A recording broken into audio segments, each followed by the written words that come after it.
நடிகர் விஜய் அவர்களுடைய கட்சியோடு பிரசாந்த் கிஷோருடைய கட்சி ஒரு தோழமையுடன் பயணிக்கும் அப்படிங்கிற மாதிரியான செய்தி நமக்கு கிடைக்கப் பெறுகின்றது. அது நாடாளுமன்ற தேர்தல் வரும்போது 2029 வரும்போது இன்னும் ஒரு விரிவடைந்த தேசிய அளவிலான ஒரு கூட்டமைப்பாக ஒரு கூட்டணியாக அது மாறும் அப்படிங்கிற ஒரு பார்வையும் பகிரப்படுகிறது. ஒரு இந்தியா கூட்டணிக்கு ஆல்டர்னேட்டிவாக ஒரு விஷயத்தை கொண்டு வர போகிறாங்களா, மூன்றாவது அணி அமைக்க போகிறாங்களா தேசிய அளவில்? இந்த தேசிய அளவில் மூன்றாவது அணி அப்படிங்கிறது தொடர்ந்து பேசப்பட்டு வந்த ஒன்று தான், பல சமயங்களில் முயற்சி செய்யப்பட்டது. ஆனால் அதற்கு இதுவரைக்கும் ஒரு பெரிய டேக் ஆஃப் இல்லை அப்படிங்கிறது தான் நம்ம பார்க்குறோம்.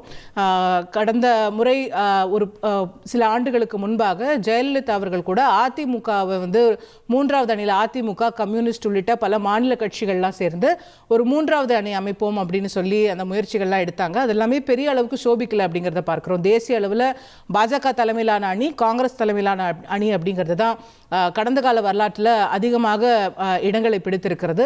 இந்த முறை பிரசாந்த் கிஷோர் எடுக்கக்கூடிய இந்த முயற்சி அப்படிங்கிறது, தமிழ்நாட்டில் நடிகர் விஜய் அவர்கள் இதில் இணைந்திருப்பது அப்படிங்கிறது என்ன மாதிரியான மாற்றத்தை 2029 ஏற்படுத்தும் அப்படிங்கிறதுக்கு நம்ம இன்னும் பல காலம் காத்திருக்க வேண்டியிருக்கிறது. அதுக்கு முன்னாடி 26 தேர்தல் வருகிறது.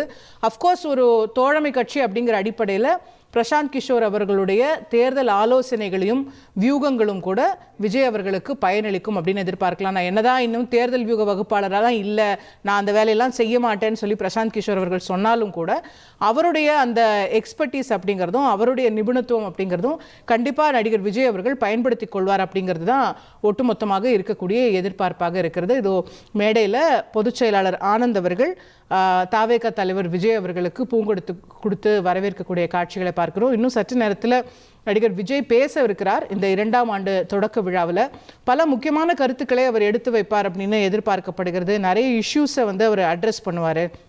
அவர் மீது இருக்கக்கூடிய விமர்சனங்களுக்கு பதிலளிப்பார்.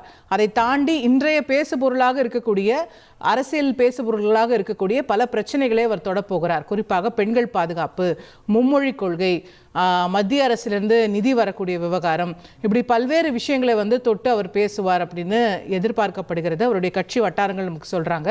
ஆனால் என்ன எக்ஸாக்டாக பேச போகிறார், யார் யாரை குறிவைக்க போகிறார், அவருடைய வியூகம் இன்னும் கரெக்டாக பார்த்தோம்னா ஒரு ஆண்டு இருக்கிறது. இப்போ நம்ம பிப்ரவரி இறுதியில் இருக்கிறோம்.